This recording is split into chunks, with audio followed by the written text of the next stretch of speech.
Ahead, Donald Trump sues the New York Times over the leak of his taxes. And why is television spending so much time on the sad killing of Gabby Petito?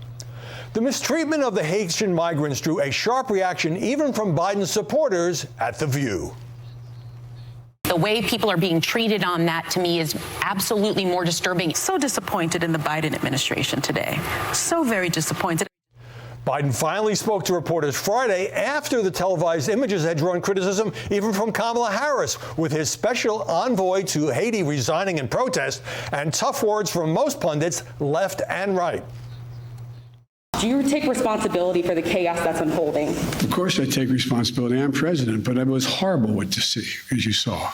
To see people treated like they did, horses barely running them over, people being strapped, it's outrageous. I promise you those people will pay. You've got, a Democratic administration overseeing the Border Patrol on horseback with whatever implement they were using in their hands in the face of cowering and terrified folks fleeing crisis in the Rio Grande waters. I mean, that was not Donald Trump's Customs and Border Patrol. That was Joe Biden's. The scenes in Del Rio look like refugee camps in Sudan. Squalor, hunger, children crying, makeshift shelters, pleas for help. Is this what Biden meant by Build Back Better? The humanitarian crisis at the border. What is the Biden administration going to do? It's not enough to be horrified. It's on your watch. Okay? Look at this. An AP reporter is even calling Biden's self-inflicted crises, quote, uncontrollable events. Seriously? How are they uncontrollable when he caused them?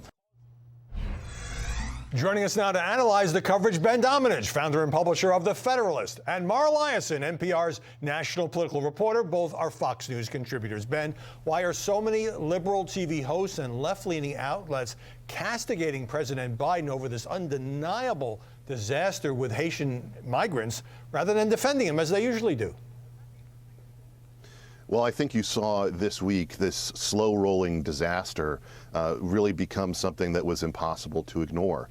The past several months have been disastrous on the border. We've seen that area in crisis for quite a long time now in ways that are really unprecedented when you look at the numbers. But this, I think, was the period in which it became impossible to defend the administration and their approach.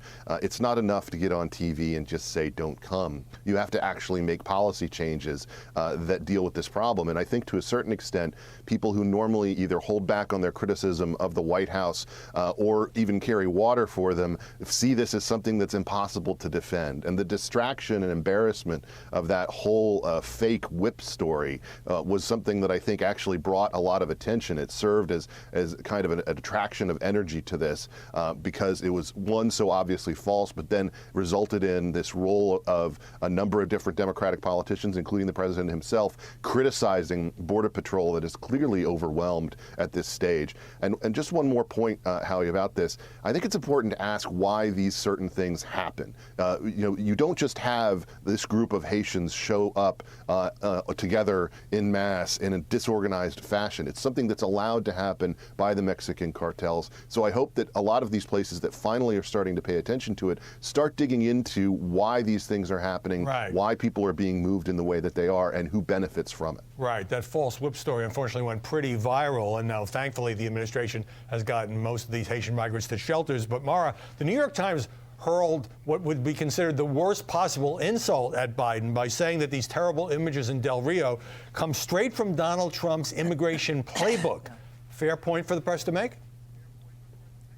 Look, there is a lot of hot takeism going on, but the Biden administration is in a big bind on the border because they sent a more welcoming message. And in that same segment on NPR that you just pulled the quote from the Al Jazeera photographer who said he didn't see any whips, we also interviewed a reporter who explained that the reason why all those Haitians were at the border is because through their own networks of information, a lot of it word of mouth, they heard that Biden was going to be more welcoming. And one of the stories that I certainly hope we all look into is what the Biden administration thought would happen at the border when it sent a more welcoming message. Of course, people were going to flock there, and they got the message that if they have kids, especially, they were going to be let into the United States. Right. And COVID was another big driver of this. Yeah, sure.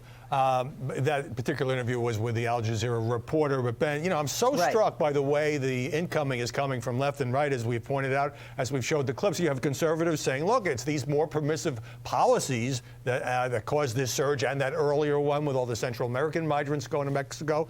And then you have liberals say that deporting some of the Haitians, Biden is embracing laws and tactics favored by Trump. So everybody's unhappy. Mm-hmm. Yes, you have the progressives who are very unhappy with those images. You have the criticism from Democrat members of Congress, such as Henry Cuellar. You have a number of different people who have been sounding a warning note on this for a while. But the focus has mostly been on what was going on in Washington, on reconciliation, on all of these big budget deals that Democrats are pushing through. And I think that this is a problem that you just can't ignore it anymore. The images are too striking. They are something that once you see them, they don't really feel or look like something that should be happening in the United States of America. And in the case of the people who were being confronted by those folks on horseback, a lot of what was going on there was crossing the river in order to buy groceries and then sell them at marked up prices within these camps to the people who are living there. And that's something that we never want to see happen along the border. This kind of chaos sends a message that the White House has to hate, and until they make major changes in policy, they're only likely to continue. Yeah, they've now banned the use of horses there, but of course that's a stopgap measure. Mara, after Afghanistan and the disastrous pullout there, after the COVID and all the people who still haven't gotten vaccinated, and Ben mentioned the gridlock on the Hill, is more of the press coming around to Chuck Todd's view that President Biden faces a significant credibility crisis? Well, there's no doubt that this has been the roughest stretch for the Biden administration. I think it's perfectly fair for the media to call that out. He's got a lot of problems. But to say that it's all over or that he's a failed administration, I think maybe is going too far. There's a lot of pressure for pundits to make a grand pronouncement, and sometimes the more apocalyptic, the better. But look, this is a president who was elected to be competent and calm and solve these big problems, first and foremost, COVID. And anytime it looks like he's struggling, that hurts him and his party. And it actually makes all of the problems harder to solve. When the president's approval ratings are dropping, he has less juice to force the two sides in his party to come to a negotiated compromise on the reconciliation bill, for instance. Yeah, it's kind of a spiral. Let me play a clip from one of Jen Psaki's press briefings. PBS's Yamiche Alcindor was very adversarial toward Donald Trump and vice versa, and clearly has been sympathetic to President Biden, asking this question. Why isn't the president telling people himself these images that people say look like slavery are wrong? Me as president, I as president, condemn them. How is he not doing that? His actions make clear how horrible and horrific he thinks these images are. Ben, that was before the president finally spoke Friday, but is it a factor for some journalists and activists that it's black people here who are being mistreated? Well, I certainly think that the racial component here is one that attracts more attention because it's so deeply uncomfortable to see, and the imagery, like I said, sticks with you. But I want to circle back to something that Mara said, which is that this really does cut to the core of what Joe Biden's appeal was supposed to be.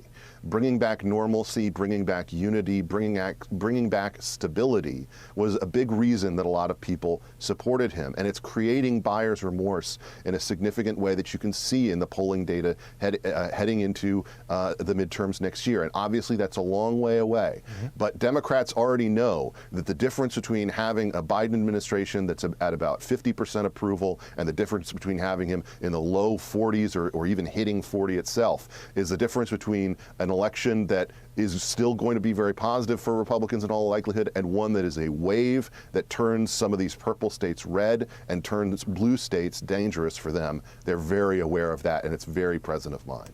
Mara, Biden spent days ducking the press, not taking questions until he finally took a couple of press questions on Friday. We played the clip earlier. Letting his aides take the heat, even as Kamala Harris went out there, the vice president, saying human beings should never be treated this way.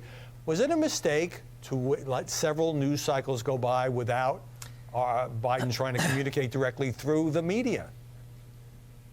Yeah, that's a really good question. The media is always focused because, look, we're in there every day. It's our job. How often is the president taking questions? And if he's not taking questions or holding enough formal press conferences for our liking, we tend to think that's a bad thing. I think overall, the most important thing is that the White House figure out a way to stabilize all of these various crises and get their message out. How many times Biden takes questions from the press and how long he stands there for Q&A, I think is less important to the public. I'm not doing it as a scorecard. I just think that when you have this disaster unfolding on our television screens, the president looks like a bystander when he's not taking questions from the press. Yeah, that that's kind of the low-key style works when things are going well, not so much when things are not going well. That's right. Give myself the last word. I think that's right. He doesn't want to look like he's hiding, and that's why I think he's made a point several times of always saying the buck stops with me. I'm responsible for all of this. He did take responsibility on Friday.